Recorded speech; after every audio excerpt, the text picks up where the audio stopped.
ఒకరి దగ్గర చేయి చాపకుండా అన్నం తినాలి, ఒంటి నిండా చక్కటి బట్ట కట్టుకోవాలి.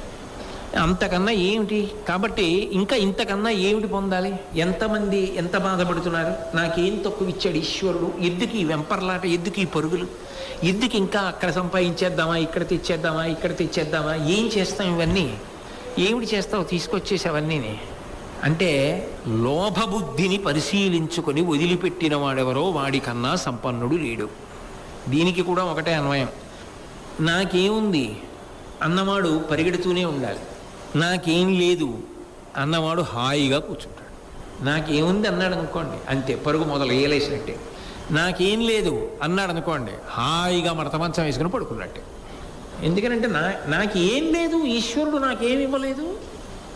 ఏమి ఇవ్వాలి? ఉద్యోగం ఇచ్చాడా, ఇల్లు ఇచ్చాడా, కొడుకునిచ్చాడా, కూతురునిచ్చాడా, చదువుకుంటే అర్థమవుతోందా, తింటే జీర్ణం అవుతోందా, ఓ చిన్న